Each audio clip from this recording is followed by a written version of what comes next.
जहां पर हर कदम पर चढ़ाई है, लेकिन हर कदम पर चमत्कार भी है।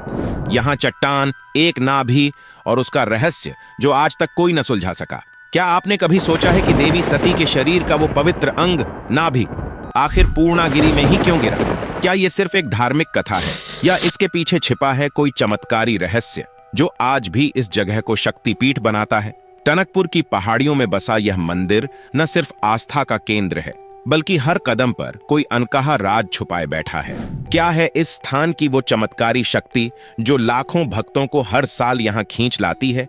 तो इस वीडियो को अंत तक जरूर देखें, क्योंकि आगे कुछ ऐसे चमत्कारी रहस्य खुलेंगे जिन्हें सुनकर आपकी सोच हिल जाएगी। अगर आपको ये बातें रोमांचक और अद्भुत लगें, तो वीडियो को लाइक जरूर करें और सभी माता के भक्त कमेंट में एक साथ लिखें, जय माता दी। नमस्कार दोस्तों, उत्तराखंड के चंपावत जिले में टनकपुर के पास बसा है पूर्णागिरि मंदिर। मान्यता है कि यहीं देवी सती की नाभि गिरी थी और तभी से यह स्थान बना आस्था और चमत्कारों का केंद्र। समुद्र तल से 3000 मीटर की ऊंचाई पर स्थित यह मंदिर टनकपुर से करीब 20 किलोमीटर की दूरी पर है। हर साल लाखों श्रद्धालु यहाँ पहुंचते हैं, शक्ति का अनुभव करने और मां का आशीर्वाद पाने। पूर्णागिरि मंदिर एक ऊंची चट्टान पर स्थित है और यहाँ तक पहुंचने का सफर भक्तों के लिए आसान नहीं, लेकिन बेहद दिव्य और सुंदर होता है। चारों ओर फैली प्राकृतिक सुंदरता, शांत वातावरण और ऊंचाई से दिखाई देती शारदा नदी और हिमालय की बर्फीली चोटियां, ये सब मिलकर इस यात्रा को न सिर्फ धार्मिक बल्कि आत्मिक अनुभव बना देते हैं। धार्मिक मान्यता है कि पूर्णागिरि वही पावन स्थल है जहां देवी सती की नाभि गिरी थी, इसलिए पूर्णागिरि मंदिर को 51 शक्तिपीठों में से एक माना जाता है। यही कारण है कि इस स्थान को महाकाली की पीठ के रूप में पूजा जाता है। क्या आप जानते हैं कि मां पूर्णागिरि मंदिर को यह नाम आखिर कैसे मिला? उत्तराखंड के टनकपुर में स्थित यह पावन धाम अन्नपूर्णा शिखर पर 5500 फुट की ऊंचाई पर बसा है। यह 4 आदि शक्तिपीठों में से एक माना जाता है और इसे महाकाली की पीठ के रूप में पूजा जाता है। पौराणिक मान्यता है कि जब माता सती ने अपने प्राण त्याग दिए तो भगवान शिव माता सती के मृतदेह को लेकर तांडव करने लगे। तब भगवान विष्णु ने इस सृष्टि को बचाने के लिए उनके शरीर को सुदर्शन चक्र से विभाजित कर दिया और उनकी नाभि का भाग आकर यहीं गिरा। तभी से इस स्थान को पूर्णागिरि शक्तिपीठ कहा जाने लगा। पूर्णागिरि शक्तिपीठ की उत्पत्ति से जुड़ी एक पौराणिक कथा काली पुराण में विस्तार से मिलती है। यहाँ देवी को पूर्णेश्वरी और भैरव को पूर्णनाथ कहा जाता है। काली पुराण में कहा गया है, औड्राख्य प्रथमम पीठम, द्वितीय जालशैलकम, तृतीय पूर्ण पीठम च कामरूपम चतुर्थकम।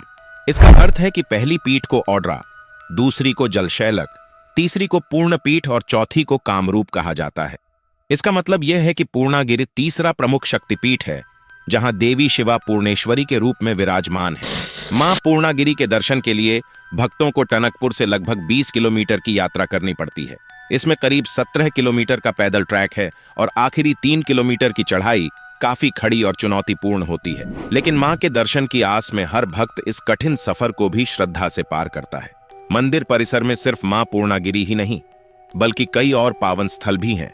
यहाँ आप बाबा सिद्धनाथ जी के अद्भुत और अलौकिक रूप के दर्शन कर सकते हैं, जो आत्मा को एक अलग ही शांति और ऊर्जा से भर देते हैं। इसके अलावा पूर्णागिरि मंदिर परिसर में एक अत्यंत प्राचीन और विशालकाय ब्रह्मदेव जी का वृक्ष है, जिसके नीचे खड़े होकर हर भक्त दिव्यता की अनुभूति करता है।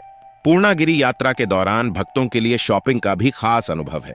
यहाँ स्थित नेपाली मार्केट में आपको पूजा से जुड़ी चीजों से लेकर स्थानीय सामान तक सब कुछ मिल जाता है। साथ ही खाने पीने की भी अच्छी व्यवस्था है, जहां थके हुए श्रद्धालुओं को सादा, स्वादिष्ट और शुद्ध भोजन आसानी से मिल जाता है। यानी आस्था की इस यात्रा में न केवल आत्मिक तृप्ति बल्कि जरूरी सुविधाएं भी पूरी तरह उपलब्ध हैं।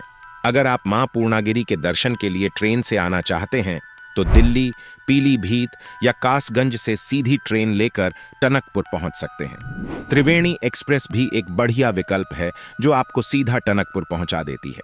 टनकपुर बस सेवा से भी अच्छी तरह जुड़ा हुआ है।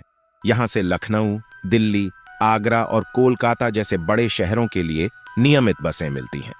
टनकपुर रेलवे स्टेशन से पूर्णागिरि मंदिर तक जाने के लिए आपको आसानी से टैक्सी और लोकल बसें मिल जाएंगी, जो आपको यात्रा के अगले पड़ाव तक पहुंचा देती हैं। अगर आपको यह जानकारी अच्छी लगी तो इस वीडियो को लाइक जरूर करें, क्योंकि हर लाइक एक श्रद्धा है मां के चरणों में। नीचे कमेंट में लिखिए जय मां पूर्णागिरी और बताइए आपको वीडियो कैसा लगा। और ऐसे ही दिव्य रहस्यों और मंदिरों की अनसुनी कहानियों के लिए हमारे चैनल इंस्पायरिंग स्टोरी को सब्सक्राइब करना ना भूलें।